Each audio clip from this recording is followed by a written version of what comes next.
রোজা রেখে সবাই ক্লান্ত, যে যা রুমে শুয়ে আছে, শুধু ঘরের বউটাই ক্লান্ত হয় না। রোজা রেখে নাকি কেউ কাজ করতে পারে না, শুধু ঘরের বউটাই কাজ করতে পারে। রোজা রেখে তারা কাজ করলে নাকি দুর্বল হয়ে যায়, কিন্তু ঘরের বউদের কিছুই হয় না। হ্যালো এভরিওয়ান, আসসালামু আলাইকুম। সবাই কেমন আছেন? আমি ফারজান, আমি আলহামদুলিল্লাহ ভালো আছি। বুঝতে পারি না আমাদের বউদের বেলায় আসলে এরকম কেন হয়। রোজা বলেন, কোনো অনুষ্ঠান বলেন, সবকিছু কিন্তু বউদের উপর দিয়ে যায়। অনুষ্ঠান হলো তারা কিন্তু আনন্দ করতে পারে না, ঘরের বউদের উপরে সব দায়িত্ব চাপিয়ে দেয়, আর সবাই কিন্তু আনন্দ মজা সবই করে। এখনকার রোজার সময় দেখেন, রোজার সময় নাকি তারা সবাই রোজা রেখে ক্লান্ত হয়ে গেছে, কিন্তু ঘরের বউটা ক্লান্ত হয় না। ঘরের বউদেরকে তো দিন রাত 24 ঘন্টা খাটতে হবে, তো ঘরের বউরা ক্লান্ত হলে কি আর চলবে বলেন তো? তারা শুধু নিজেদের কথাই চিন্তা করে যে তারা রোজা আছে, তারা খুবই ক্লান্ত, কিন্তু একবারও বউয়ের গায়ের দিকে তাকায় না যে আমার বউটাও তো রোজা আছে, তাকে একটু হেল্প করি। ঘরে একটা বউ নিয়ে গেলেই হলো, বউটা আর মানুষে বলে মনে করে না। কিছু কিছু শ্বশুর বাড়ির লোকজন বউদেরকে এমন পরিমাণে খাটায় যে বউদেরকে মানুষ বলে মনে হয় না। মানে ঘরে একটা বউ নিয়ে আসছে শুধু ঘরে কাজ করার জন্যই,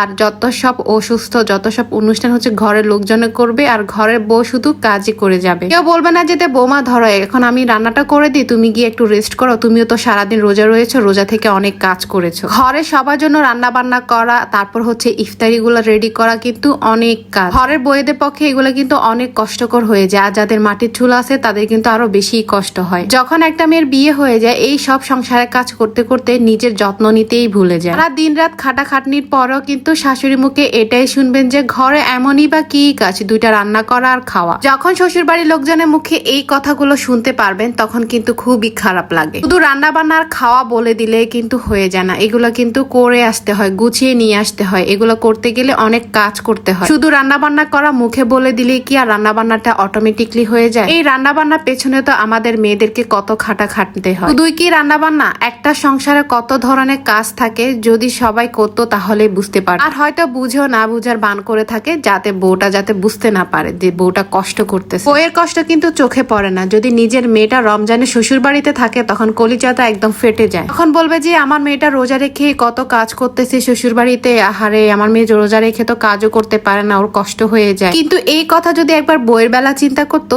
তাহলে তো হতো। বউয়ের বেলা আসলে তো শুধু এই কথাই, কি আর এমন কাজ। আমাদের বউদের হচ্ছে বিয়ের পরে আমি মনে করি যে যখন থেকে আমরা রান্না বান্না সংসারের দায়িত্ব পেয়ে যাই, তখন থেকে আমরা একদিনের জন্য ছুটি পাই না। সেই যে সকাল থেকে রান্নাঘরে ঢুকি, সেই সকাল সন্ধ্যা দুপুর রাত, তারপর হচ্ছে শুধু রাতে ঘুমানোর জন্যই আমরা রুমে যাই। হ্যাঁ দেখবেন সকালবেলার যে নাস্তাটা হয় রোজার পরে, আর সেটা হচ্ছে যে বউ ছাড়া মনে হয় যে কখনো কেউ নাস্তা বানাতে পারে না, শুধু ঘরের বউকেই প্রতিদিন নাস্তাটা বানাতে হবে। সেই যতই অসুস্থ হোক, যতই কিছু হোক না কেন, তার কিন্তু ওই সকালের নাস্তা থেকে কোনো ছুটিই নেই। এত অত্যাচার অনেক মেয়েরা সহ্য না করতে পেরে সেই জন্য হচ্ছে আলাদা হয়ে যায়। তো সেই ক্ষেত্রে হচ্ছে তখন বউয়েরা খারাপ হয়ে যায়। আর যারা আলাদা হতে পারে না, তারা হচ্ছে এই সংসারে তাদের জীবনটা একদম জাহান্নামের মতোই যায় প্রতিদিন। প্রত্যেকটা শাশুড়ি মাথায় এটাই ধরা হয়ে গেছে যে ঘরে বউ মানেই হচ্ছে ঘরে সংসারে কাজ করা।